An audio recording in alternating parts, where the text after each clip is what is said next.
하나님 말씀은 창세기 15장 12절에서 21절 말씀입니다. 다 찾으신 줄 알고 교독하겠습니다. 제가 먼저 12절 보겠습니다. 해가 질 때에 아브라함이 깊은 잠이 임하고 큰 흑암과 두려움이 그에게 임하였더니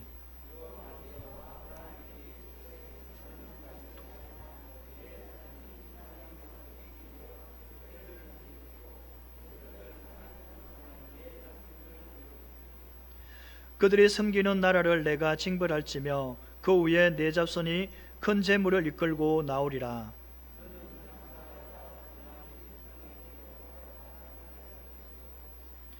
내 자손은 사대 만에 이 땅에 돌아오리니 이는 아모리 족속의 제약이 아직 가득 차지 아니함이라 하시더니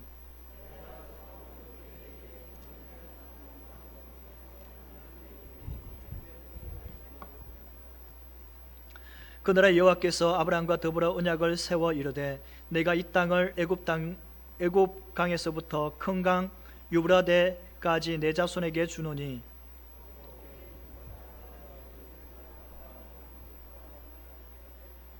헷 족속과 브리스 족속과 르바 족속과 아모리 족속과 가나안 족속과 기르가스 족속과 여부스 족속의 땅이니 하셨느니라.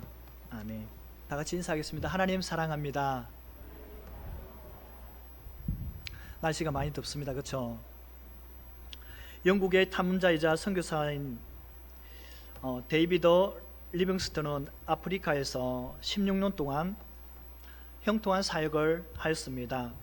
그러나 한 번은 아프리카 중심에서 적대적인 원주민과 싸워 목숨을 잃을 만한 위험이 처해 밤에 도망칠까 하는 생각도 했으나 어떤 힘에 그에게 평안을 찾게 해주어 마음을 바꾸었던 적이 있었습니다. 그는 1856년 1월 중순 어느 날 일기에 이렇게 기록하였습니다. 이 거대한 지역과 내일이면 야만인들에게 목숨을 빼앗길 만한 사람들, 그들의 복지에 대한 나의 모든 계획이 물거품이 됨을 느꼈다. 그러나 나는 예수님께서 가서 모든 사람들을 가르쳐 나는 세상 끝날까지 너희와 항상 함께하리라는 언약의 말씀을 읽었다. 이는 가장 견고하고도 성스러운 자의 언약의 말씀이었기에 그것에 뚜렷한 목적이 있다는 것이다. 오늘 이 밤 마지막이라 할지라도 나는 세상을 살펴볼 것이다. 나는 지금 대단한 평온을 느끼며 이를 하나님께 감사드린다고 말하였습니다. 리빙스턴은 하나님의 언약의 말씀을 믿을 때에 그의 위험한 상황 속에서도 평안해지며 그곳에서 계속해서 복음을 전할 수 있었습니다. 오늘 하나님 말씀에 하나님께서 아브라함과 언약을 체결하십니다. 아브라함은 온전히 하나님을 신뢰하고 그 말씀을 믿었습니다. 아브라함에게 임한 은혜가 이 시간 우리 모든 성도에게 임하기를 간절히 바랍니다. 하나님께서 아브라함과 언약을 맺기 위해 첫 번째 깊은 잠을 들게 하셨습니다. 12절 해가 질 때 아브라함에게 깊은 잠이 임하고 큰 흑암과 두려움이 그에게 임하였더니 하나님께서 아브라함과 그 언약을 맺기 전 아브라함을 깊이 잠들게 하셨습니다. 본문을 직역하면 깊은 잠이 아브라함 위에 떨어졌다입니다. 이것에서 깊은 잠은 스스로 잠을 자는 것이 아니라 외부에서 자극으로 인하여서 잠을 잔 것을 말합니다. 즉 하나님에 의해서 잠이 들게 된 것입니다. 또한 깊은 잠은 단순한 잠이 아닙니다. 70인역에는 엑스타시스로 항울경의 상태를 말하는 것을 볼 수 있습니다. 마치 고린도후서 12장에서 바울이 셋째 하늘로 이끌어 갔는데 그가 낙원으로 이끌려가는 표현은 사람들이 감히 말할 수 없는 황홀한 경험을 한 것을 오늘 창세기에 기록하였다는 것입니다. 아브라함도 이런 은혜가 임하였다는 것입니다. 아브라함은 잠을 잘 때가 아니었는데 잠이 든 것은 초자연적인 잠인 것입니다.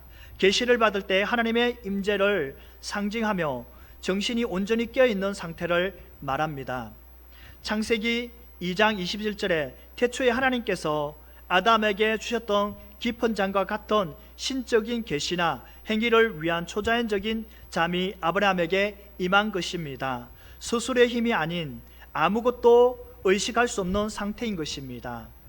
이때부터 아브라함의 의식은 온전히 하나님께서 주관하시고 아브라함은 수동적으로 이를 받아들일 수밖에 없었습니다. 또한 아브라함은 두려운 만큼의 어두운 흑암의 환상을 보게 되었습니다. 이것은 자연 상태의 어둠이 아니라 공포를 느낄 정도의 칠흑 같은 어둠입니다. 이처럼 하나님은 초자연 상태의 어둠을 조성하셔서 철저하게 하나님의 섭리와 계획 가운데 아브라함의 언약을 체결하십니다. 이 모든 것이 하나님께서 아브라함과 아브라함의 후손에게 일어날 일들을 알려주시기 위함이었습니다. 하나님의 약속과 말씀은 변하지 않으시며 모든 것이 이루어지는 것을 믿으시는 성도님들이 되시기를 바랍니다. 하나님께서 아브라함과 언약을 맺기 위해 두 번째는 하나님께서 아브라함에게 자손이 이방에서 객이 될 것을 말씀하십니다. 13절 여호와께서 아브라함에게 이르시되 너는 반드시 알라 내 자손이 이방에서 객이 되어 그들을 섬기겠고 그들은 400년 동안 내 자손을 괴롭히리니. 하나님께서 지금부터 계시하시는 내용은 분명 아브라함도 알고 또한 앞으로 계속해서 알고 있어야 합니다. 하나님은 시간을 초월하시며 역사의 주관자가 되심에 장래의 모든 일어날 일들을 아십니다. 이것은 하나님께서 사랑하시는 아브라함에게 알려주셨습니다. 하나님께서 아브라함의 후손들이 이방에서 객이 될 것을 말씀하셨습니다. 왜냐하면 가나안 땅에 온전히 정착하지 못하였기 때문입니다. 이러한 표현은 당시 아브라함이 머물러 있던 땅은 나중에 아브라함의 후손 땅이 될 것을 의미합니다. 따라서 본문의 예언은 가나안 땅이 아브라함의 후손이 땅이 된다는 긍정적인 의미와 더불어 잠시 유보된다는 부정적인 의미도 포함되어 있습니다. 당시 아브라함은 가나안 땅을 온전히 소유하지 못하였고 후손들조차 이방 땅에서 객으로 살아가야 한다는 서글픈 예언입니다. 여기서 섬긴다는 자발적인 봉사보다는 강제 노역을 말하고 있습니다. 이스라엘 백성들은 출애굽하기 전에 생존권을 조차 위험을 받으며 비참한 노예 생활로 이 예언은 정확히 이루어졌습니다. 우리가 알고 있듯이 이스라엘 백성들이 애굽에 머문 기간은 430년이라고 모세와 사도 바울에 의해서 확인되고 있습니다. 스데반은 이 기간을 400년이라고 말하는 것은 대략적인 것입니다. 400년이나 430년은 애굽 땅에 머문 기간을 보여주는 것이지 이 기간 내에 이스라엘 백성들이 노예로서 학대를 받은 것은 아닙니다. 아마 이스라엘 백성들은 요셉이 알지 못하는 새로운 왕이 일어난 후부터 학대가 시작되었습니다. 이러한 학대는 이스라엘 백성들이 약속의 땅 가나안으로 돌아오는 계기가 되었습니다. 우리나라 역사를 보면은 1910년에 조선이 멸망하였고 1945년에 해방되기 전까지 일본 치하에 있었습니다. 약 35년 동안 우리는 일본 치하에 수많은 학대를 받았습니다. 만약 일본이 조선을 학대하지 않았다면 우리는 독립할 생각을 하지 않았을 것입니다. 만약 우리가 그때에 더 잘 살게 해주었다면 우리나라는 일본에 아마 독립할 생각을 하지 않았을 것입니다. 그러나 일본이 조선을 말할 수 없는 학대가 이루어지고 힘들게 하였기에 조선이 강복을 염원하였을 것입니다. 올해 강복 76주년이 되지만 아직까지도 일본의 문화와 언어는 우리나라에서 존재합니다. 요즘은 많이 없어졌지만 그래도 연세 드신 분들을 보면은 다마네기나 노가다나 와라바시 등의 언어를 여전히 사용하고 일본의 잔재가 남아있는 것을 볼 수 있습니다. 우리나라도 아직까지 남아있는데 이스라엘 백성들은 어떻겠습니까? 애굽에서 430년 동안 히브리 말보다는 애굽의 말들이 더 자연스러울 것입니다. 그들의 문화가 더 익숙해졌을 것입니다. 미국으로 이민 간 1.5세대나 2세대를 보면 알 수 있습니다.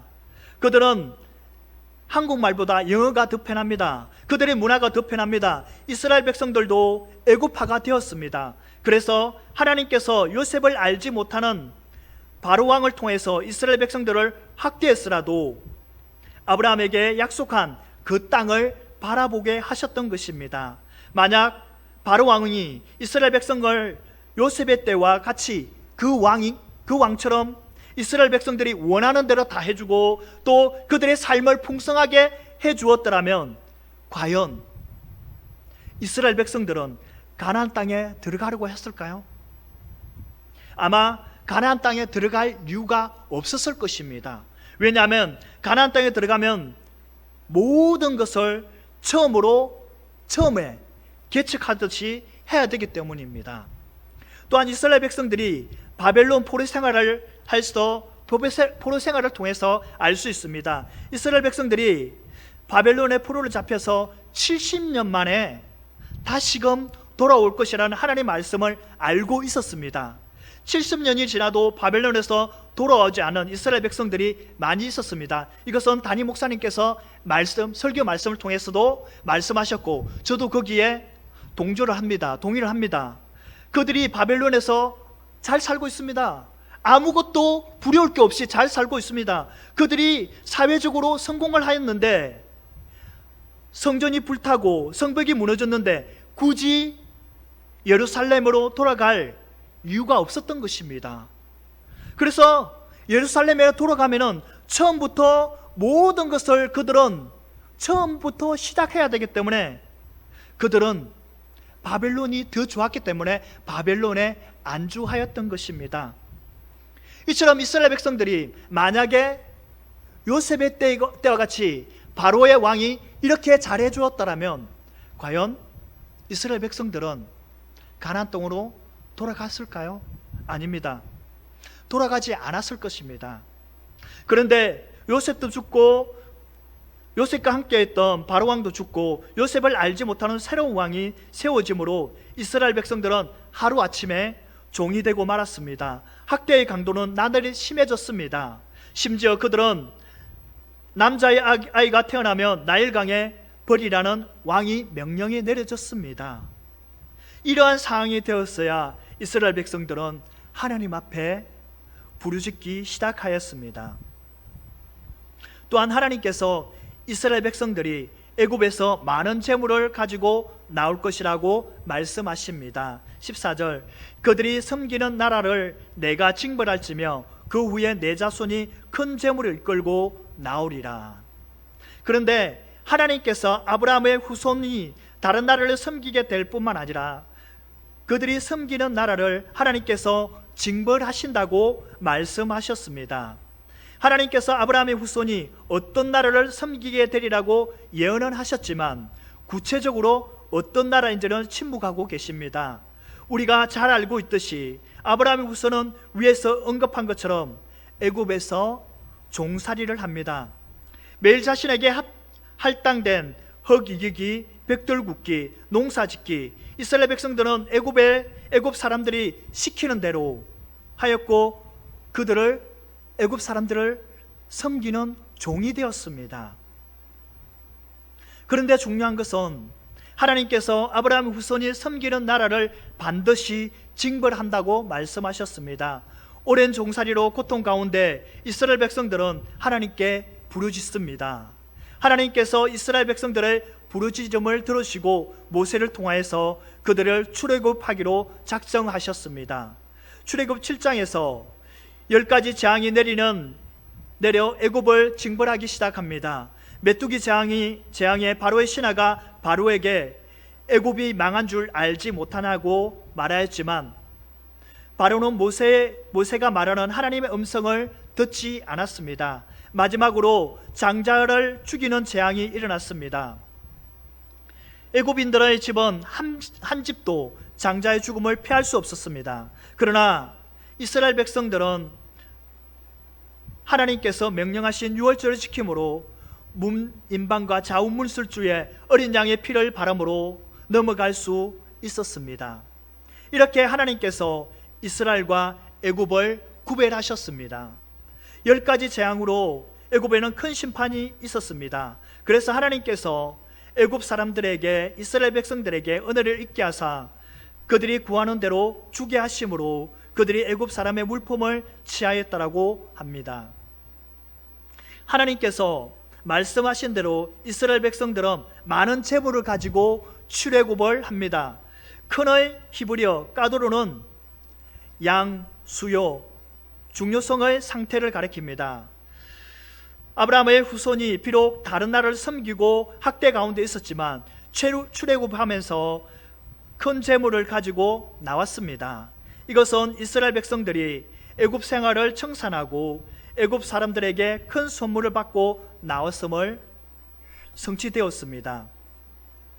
그래서 하나님께서 이스라엘 백성들이 애굽에 학대당하는 목격을 일부를 아브라함에게 계시하고 계신 것입니다. 이 계시를 받은 당시 아브라함은 비록 개인으로는 부유했지만 아직 민족으로 성장하지 못하였습니다. 가나안 땅에 정착하지 못한 채 여전히 객으로 살았습니다. 만약 이러한 상태가 계속 지속된다면 가나안 족속에게 흡수될 수밖에 없습니다. 따라서 하나님께서 그들을 애굽 땅으로 데려가 고센에서 큰 세력을 이루게 하신 후 다시 가나안 땅으로 돌아와 정착하게 하신 것입니다. 본문에 나오는 큰의 까르도는 이처럼 약한 상태의 민족을 강한 민족으로 이끌기 위한 하나님의 원대한 계획이 있었다는 것입니다. 그리고 하나님께서 아브라함에게 너는 장수하다가 평안히 조상에게로 돌아간다고 말씀하십니다. 15절 너는 장수하다가 평안히 조상에게로 돌아가 장사될 것이요. 하나님께서 아브라함에게 장수뿐만 아니라 가치 있는 행복한 생애를 보낼 것을 말씀하셨습니다. 하나님의 말씀대로 아브라함은 100세에 이삭을 낳고 175세에 실제로 아브라함은 창세기 25장에서 가나안 땅 막벨라 굴에 장사되었고 그 조상들이 묻힌 메소포타미아 지역으로 돌아가지 못했습니다. 그럼에도 불구하고 조상들에게 돌아간다는 것은 아브라함이 죽은 후 하늘나라에서 이미 죽은 믿음의 조상들과 만나 교류를 할 수 있기 때문입니다. 본절을 평안이는 뭐뭐 안에의 전치사 빼와 평안의 살롬이 합쳐진 단어 빼살롬입니다. 살롬은 원래 끝나다, 손상되지 않다입니다. 이 말은 하나님과 아브라함의 관계가 손상되지 않고 평화로운 가운데 아브라함의 인생이 끝날 것을 말하고 있는 것입니다. 이러한 말씀은 그대로 실현되었지만 아들 이삭을 제물로 바치는 등의 명령에 아브라함은 여러 번 어려운 고비가 임하였습니다. 하지만 아브라함과 하나님과의 관계는 조금도 손상되지 않았습니다. 하나님의 종으로서 평생 하나님께서 원하시는 삶을 살았던 아브라함은 하나님과의 관계를 손상시키지 않는 삶을 살다가 하나님의 부르심을 받은 믿음의 본을 보여주었습니다. 그리고 다시 한번 아브라함의 자손이 4대 만에 돌아올 것을 말씀하고 있습니다. 16절 내 자손은 4대 만에 이 땅에 들어오리니 이는 아모리 족속을 제약이 아직 가득 차지 아니함이니라 하시더니 아브라함의 후손이 애굽에서 가나안 땅으로 이동합니다. 세상의 속박에서 하나님의 언약의 땅으로 돌아오는 영적 회복인 것입니다. 4대의 대는 또로입니다. 또로는 세대 시대입니다. 또로는 초기 히브리어 사람들이 계산할 때 한 사람의 일생의 기준으로 본문에 쓰인 또로는 일생으로 번역하는 것이 적절합니다. 이러한 경우 일생은 약 100년의 기간으로 성경은 한 세대 혹은 한 시대를 잡기도 합니다. 따라서 본문의 4대만에는 대략 400년을 말하는 것입니다. 그런데 당시 가나안 땅에서 가나안 족속이 살고 있었고 그들이 죄를 짓고 있었지만 죄의 완성, 즉 죄의 절정에 이르지 않았음을 말하고 있습니다. 본문은 하나님의 심판이 필연성보다 도덕성에 의해서 우선적으로 좌우됨을 보여줍니다. 즉 가난 족속이라도 그들의 삶이 옳은 길로 돌아오기를 바라시는 하나님의 마음과 그들의 죄가 완전하지 않았기에 하나님의 인내심과 그들의 삶이 하나님의 반응에 따라 달라질 수 있음을 말하고 있는 것입니다. 목사님께서 항상 말씀하시지만 이방인들도 하나님께서 사랑하심으로 말미암아 그들이 죄악에서 돌아오기를 바라고 있는 마음이 오늘 이 시간에 하나님께서 가나안 족속이 자신 앞에 하나님 앞에 돌아오기를, 말씀에 서기를 원하고 있는 것이라고 말씀하고 있습니다. 그러나 끊임없이 가나안 족속의 죄악은 결국 하나님의 형벌을 필연적으로 만들어버렸습니다. 따라서 본문은 장차 이스라엘이 가나안 땅을 차지하는 것은 그들의 어려움 때문이 아니라 하나님의 인내를 무시하고 제멋대로 살아가던 가나안 족속의 죄악 때문입니다. 이처럼 범죄한 나라가 망한 것은 역사의 엄정한 교훈뿐만 아니라 진리의 말씀인 성경이 말하고 있습니다. 그럼 아모리 족속은 누구입니까? 아모리 족속은 함의 아들인 가나안의 후손입니다. 창세기 10장 16절에서 말하고 있습니다. 이들은 아브라함이 가나안 땅에 정착하기 전부터 이곳에서 살고 있었습니다. 이스라엘에 대해서 우호적이기도 하고 때로는 적대적이기도 하였습니다. 본문의 아모리 족속은 아모리 족속뿐만 아니라 당시에 가나안에 살던 7 족속을 말합니다. 하나님의 뜻을 왜곡하고 이방 우성을 섬기며 도덕적, 성적 타락한 가나안 족속들의 실상을 낱낱이 보여주고 있습니다. 가나안 족속의 죄악과 하나님의 심판까지 함께 전달하고 있습니다.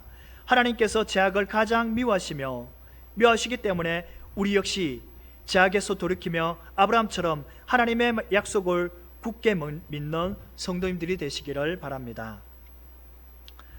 하나님께서 아브라함과 언약을 맺기 위해서 세 번째 횃불이 쪼개진 고기 사이로 지나 하나님과 언약을 맺었습니다. 17절 해가 져서 어두울 때 연기가 나는 화로가 보이며 타는 횃불이 쪼갠 고기 사이로 지나가더라.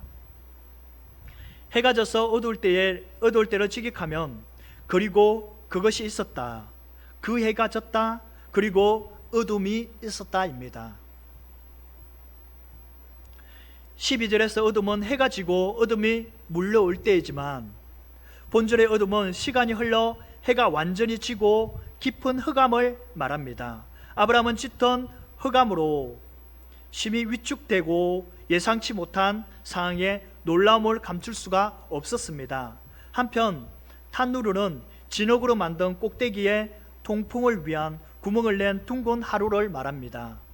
또 횃불이 쪼갠 고기 사이를 지나감으로 하나님과 아브라함과의 언약이 체결되었다는 것을 의미합니다. 횃불과 밀접한 연관이 있는 풀무와 연기도 하나님의 임재를 상징합니다. 아브라함과 하나님과의 언약을 체결할 때에 그 당시의 문화는 계약서엔 당사자들이 숭배하는 신들의 이름도 포함되었다고 합니다. 이 신들의 증거의 역할뿐만 아니라 언약을 맺는 쌍방 중 한쪽이 언약을 파괴할 때 그 사람들에게 계약서에 기재된 저주가 내리기를 원한다는 의미인 것입니다. 계약서가 체결되면 세계를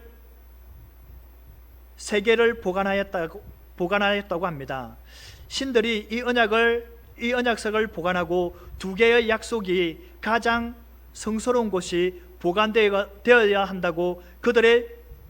한다는 그들의 풍속이 있었다고 합니다. 또한 언약을 체결할 때에 짐승들이 희생되었습니다.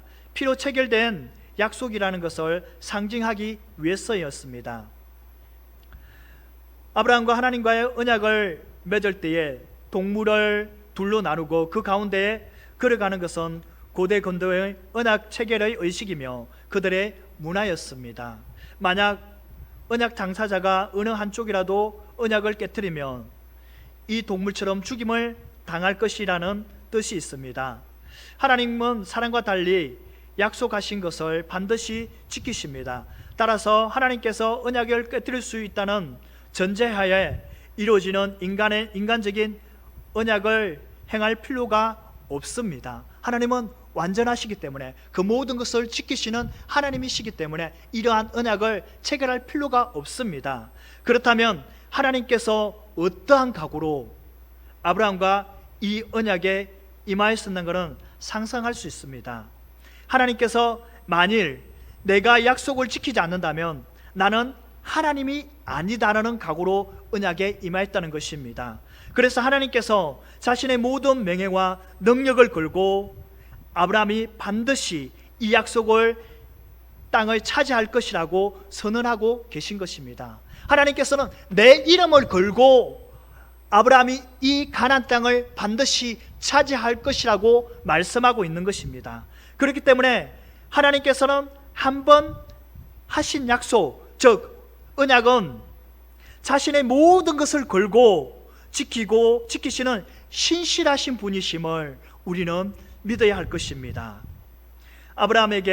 하나님께서 아브라함에게 언약을 맺었습니다. 18절, 그날에 여호와께서 아브라함과 더불어 언약을 세워 이르되 내가 이 땅을 애굽 강에서부터 그 큰 강 유브라데까지 내 자손에게 주노니.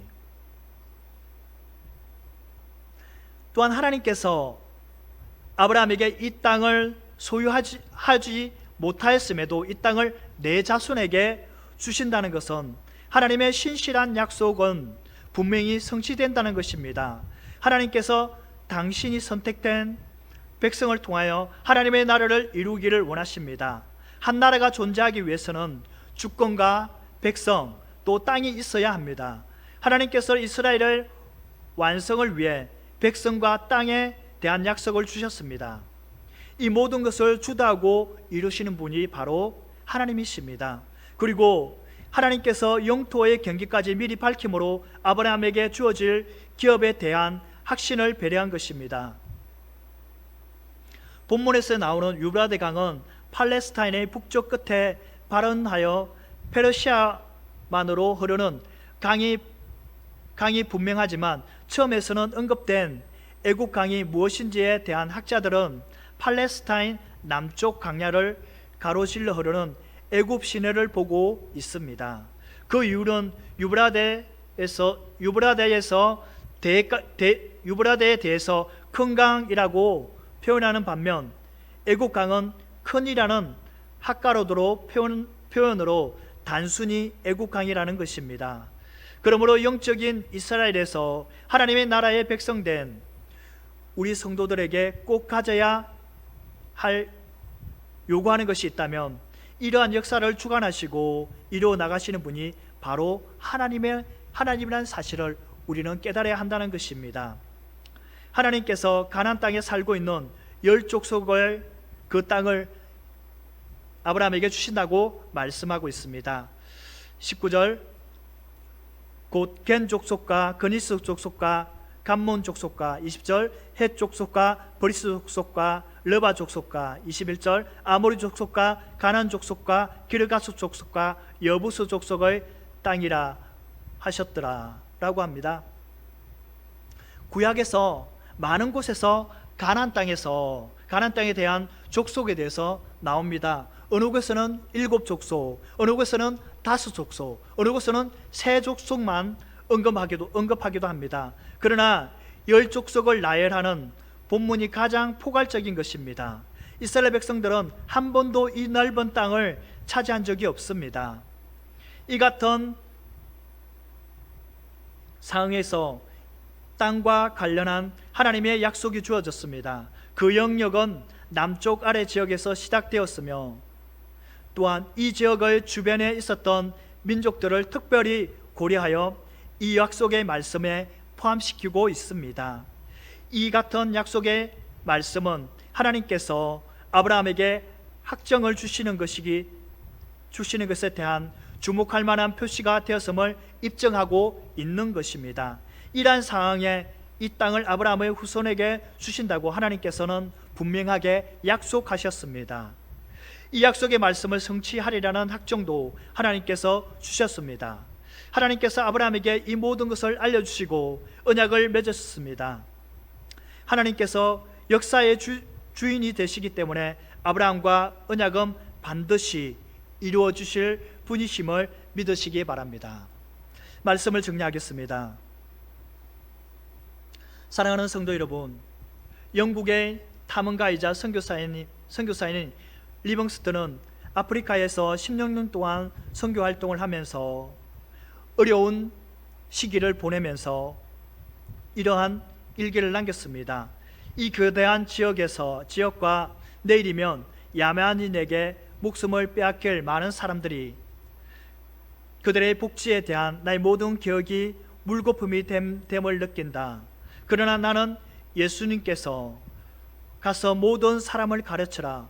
나는 세상 끝날까지 항상 너희와 함께 할지라는 약속의 말씀을 믿고 리빙스턴은 아프리카에서 계속해서 선교할 수 있었습니다. 리빙스턴은 하나님의 언약의 약속의 말씀을 믿고 아프리카에서 계속 선교할 수 있었던 것처럼 하나님께서 아브라함과 언약을 맺으시며 그 후손이 이방에서 격이 되고 그 후에 많은 재물을 가지고 나오며 가나안 땅도 그들에게 줄 것을 약속하셨습니다. 마찬가지로 하나님은 오늘 우리 성도님들과 그리스도 안에서 언약을 맺으시고 구원을 약속해 주셨습니다. 특별히 하나님은 우리와 언약을 맺으실 때에 하나님의 주권적으로 일반적으로 언약을 맺으시며 우리의 행위와 관계없이 그 약속을 받을 때 반드시 성취될 것을 확신할 수 있습니다. 따라서 우리는 하나님의 약속을 의심하지 말고 그것이 이루어질 때까지 하나님의 언약의 말씀을 믿고 믿음에 서 있는 성도님들이 되시기를 간절히 축원합니다.